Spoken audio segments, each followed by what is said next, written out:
Hello, everyone. Welcome back to another exciting conversation on PokerProNews. Today, we have a special guest, a passionate poker player, Miss Vidhi Seem. Her journey started in 2007 with a win at a bar game. Since then, she has won two titles and cashed in multiple WSOP and WPT events. Balancing a tech career and a motherhood, Vidhi is on a mission to win WSOP bracelet. Let us get straight into the conversation and hear all about her inspiring poker journey. Hi Vidhi, welcome on the show. Thank you. Glad to be here. So Vidhi, we would like to start with your journey, when it started. You started poker in 2007, like at a bar game. So can you just take us back, just reframe the situation, how it started, everything, how you got interest in the poker, right? Yeah, for sure. So, yes, my journey did start back in 2007, and it happened by accident as well because I had never played poker before, and my husband had played poker, and I was just looking for an outlet that day just to take a break. So he asked me if I wanted to play poker, and I was like, sure, I would love to learn the game. And so it took about 2 hours where he taught me the basics. Once he taught me the basics, I went over there. It was I would say about 30 people or so in that tournament. So I started played my game, and next thing I know, I'm at the final table. Then from final table, I actually ended up winning that tournament as well. So I was like, oh my gosh, this is interesting. Like, is this beginner's luck? Is what I was thinking as well. And actually playing that game that day, it gave me the confidence that I can play, and I can continue to play and practice and get better at it. And what I loved is the aspect that two cards in your hand that you play either way, it can go either way. You can like figure out, how to choose the best of the five cards, and you can actually even win against the best player by, either bluffing or folding or playing your best cards and premium cards. So that in itself to me was very interesting about this game, that you can play around with people's mind. And actually, for a woman, it's actually difficult to bluff, and when you're able to, and you're able to win against some of the best players too, it's a great feeling. So that's really how it all started for me, and as I said, it was just by accident. Awesome. That was really interesting, right? Very much Yeah. so. Yeah. So come back to 2016. As you mentioned, you took a break for your for your kid and for your busy schedule, but again you did a comeback in 2016 WPT Women's Tournament, and you finish in at the final table, which is really good performance after such a long break. So can you just let us know what inspired you to come back, and how was your feeling after winning? After performing best at that table. Yeah. So yes, I did take a break for about 3 years to take care of my son and balance the family. And I did make that comeback in 2016, and that was actually my first big field tournament at the World Poker Tour Women's Championship. And what happened was, I while I was while I loved playing poker, I was missing the fact that I'm not able to play. And so then once my son was about 3 years old, I figured, okay, you know what? I want to get back into it. And just one day I realized that there was going to be WPT very close to my house, and I always wanted to try big events and big fields. And I went up there, and I see it's about 200 some women. That was the biggest field at that time that I had ever been part of. And I sit in there, and I felt like I'm a small fish in such a big pond, to be honest. But then I had confidence where I knew, okay, I know the game. I'm going to play my game, and let's see where it takes me.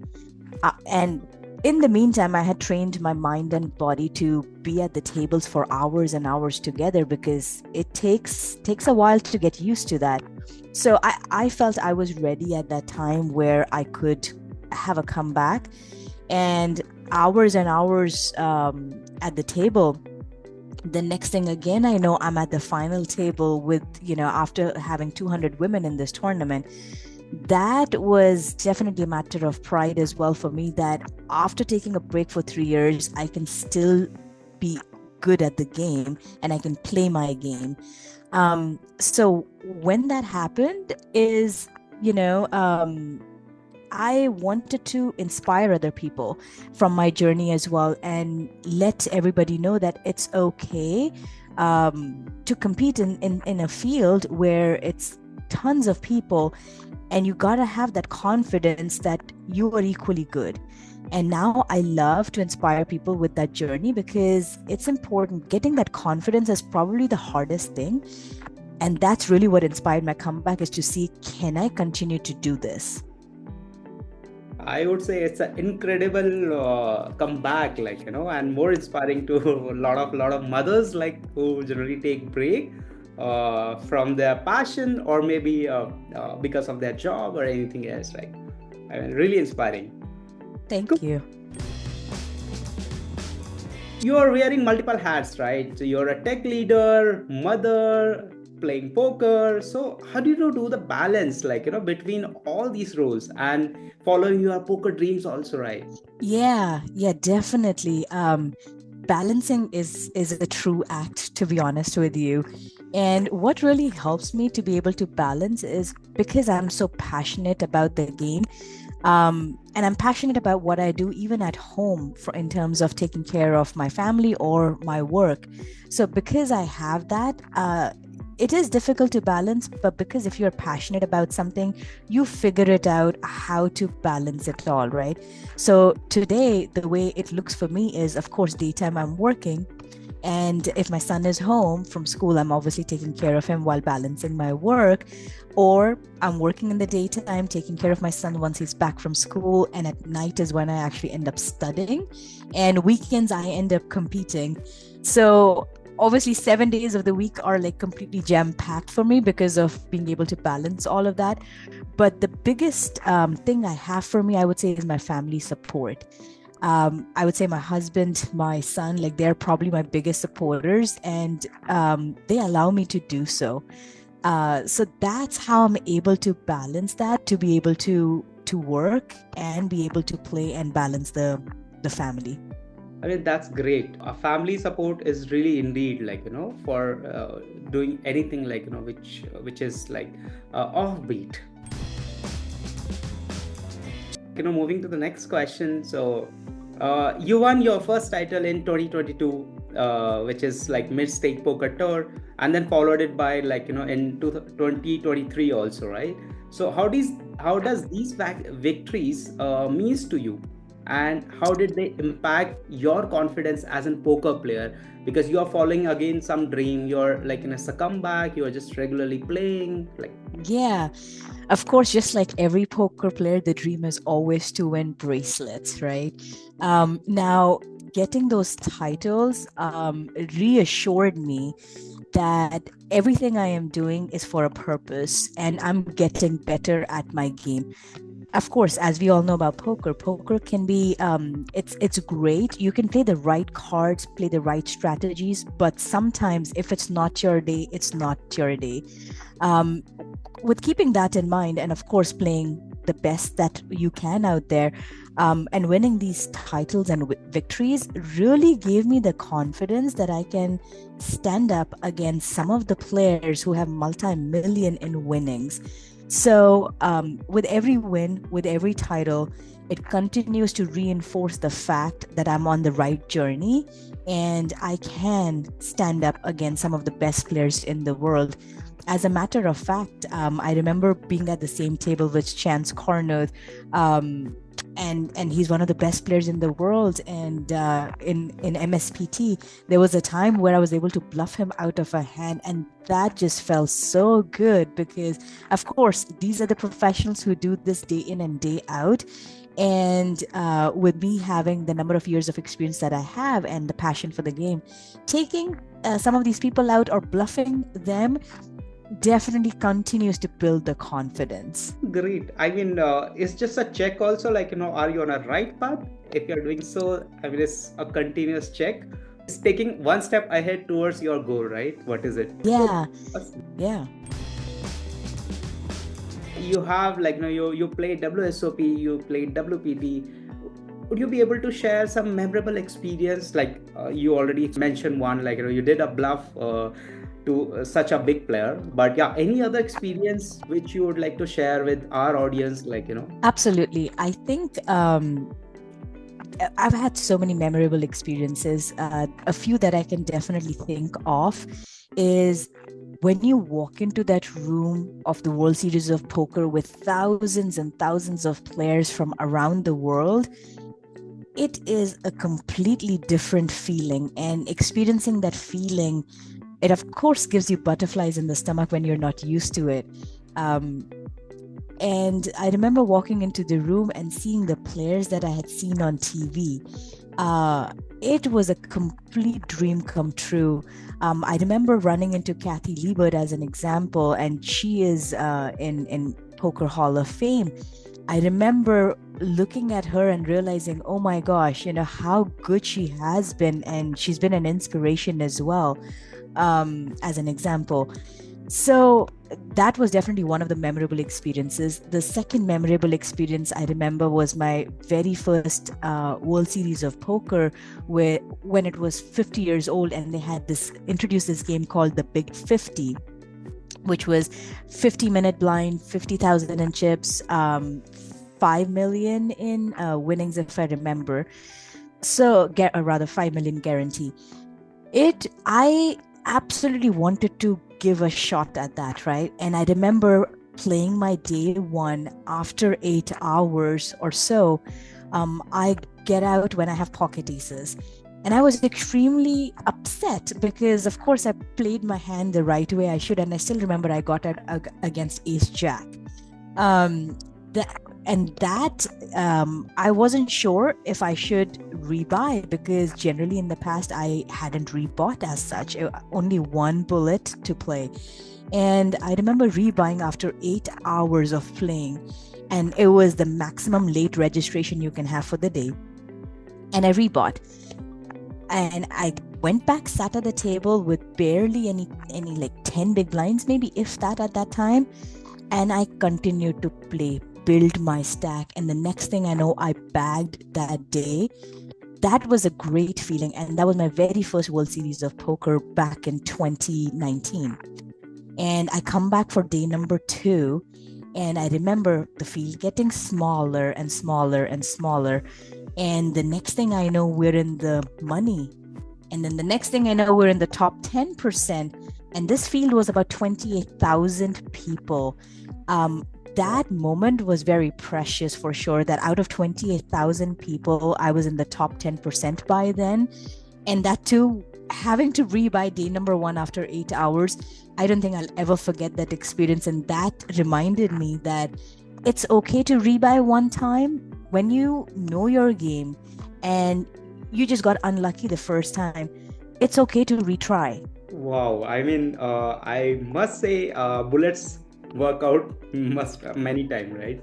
I mean, if you know your game and you are confident enough, definitely you should go for like 2 or 3 bullets. That's what I think. That can be argued, but Yeah, again, it depends on the buy-in. You're right. Some people have multiple rebuys. Sometimes I think about it and I was like, oh my gosh, but then they do really good in the long run. yeah. So yes, it depends on everyone's situation for sure. It's how you're managing your bankroll, right? I mean, totally depends. That's what it comes down to. Yes.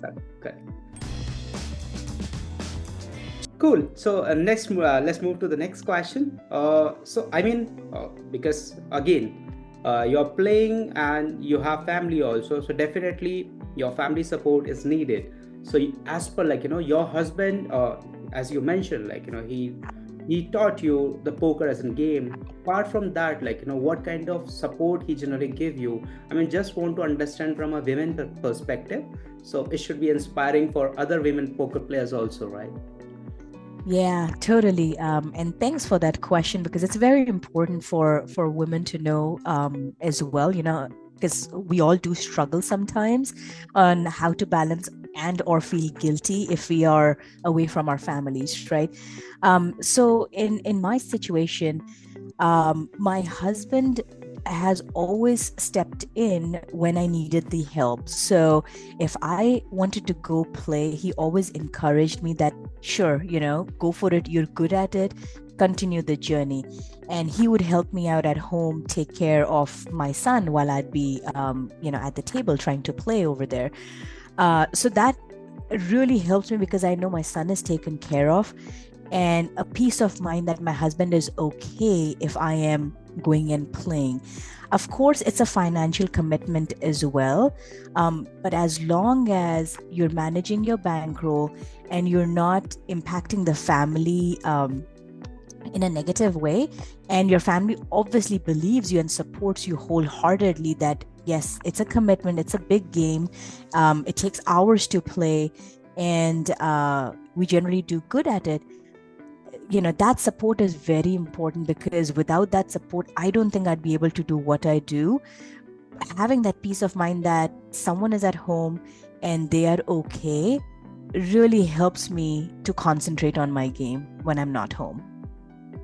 Yeah, hats off to your husband, like, who's supporting you for your passion and for your dream.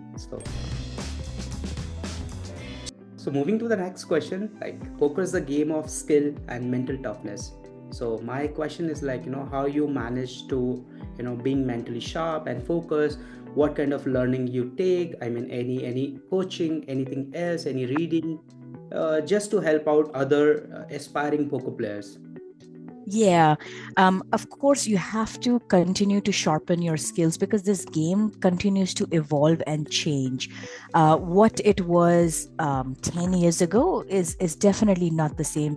GTO is great, but when you're out in the field, you're going to realize that a lot of people are utilizing different styles of playing. And so, what really helps me to keep myself mentally sharp is I do read poker books. For sure. I watch poker, of course, on TV as well and continue to learn from that. You have to practice the game as well. So I do go and play small tournaments, local tournaments at a casino, which could be a $60 buy-in, $100 buy-in to max 150, to just continue to practice and see what has changed and how you can play against people, right? So, because everyone keeps changing their game. And at the same time, if you have a friend or a mentor who can help you, that you can talk to because they have been playing that game that long and they are equally worthy of giving an advice, I actually rely on them as well. And in my case, one of my dear friends, Lexi Gavin, who is the professional poker player, she has been a mentor to me. So sometimes if I need help and I need to walk through a situation, I do speak with her as well. And similarly, I end up meeting a lot of women who are really good in poker, who've made names for themselves. And actually, the women's community is so small that we try and stay in touch and learn from each other as well. I think that support for women is very important, and it is available in the community, in the poker community, because it's just so few of us. I totally agree with you because learning from community makes more sense. And any big player, like, they are actually, discussing multiple hands, learning from the community. That's how they are growing. They are evolving with the game also.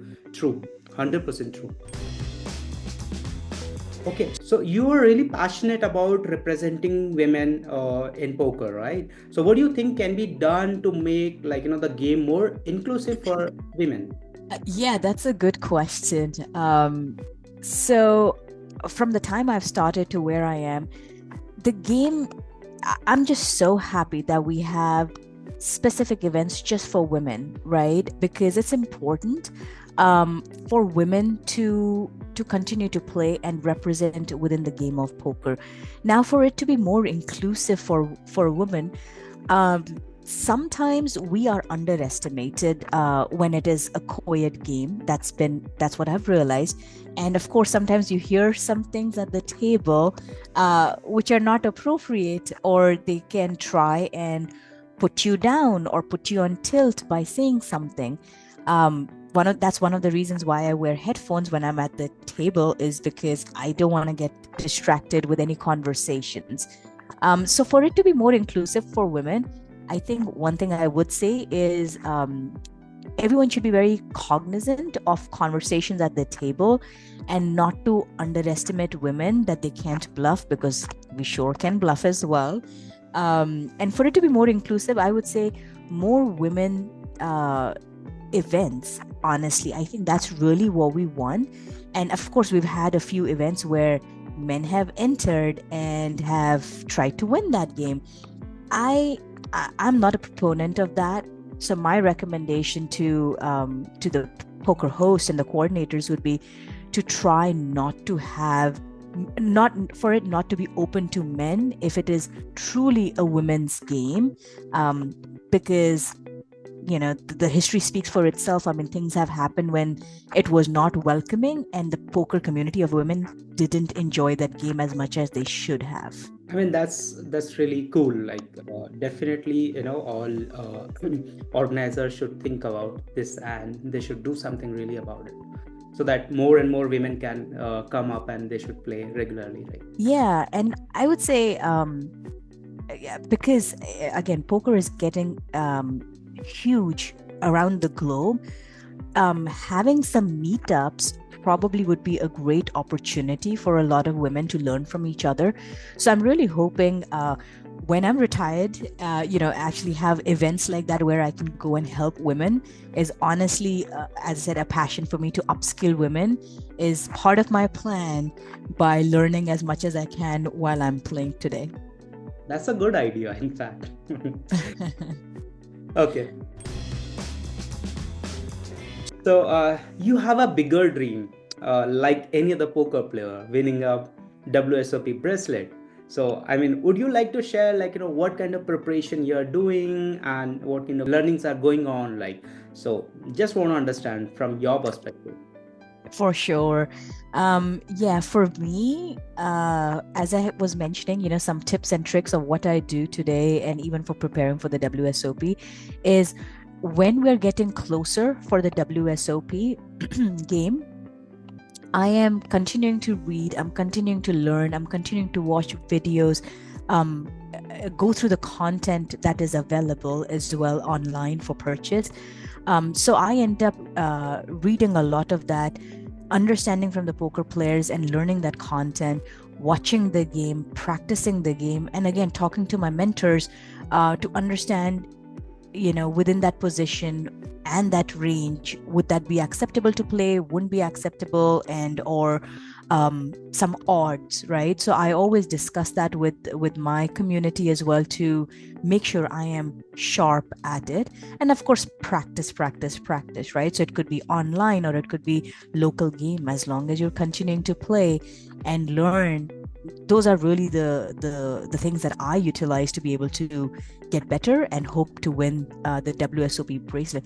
At the same time, I still would say playing against some of the good players, like the professional players, is important, because I think you learn so much from them as well, and their psychology when you're at the table, that it actually helps you and gives you an advantage when you are in bigger games with them, like WSOP as an example.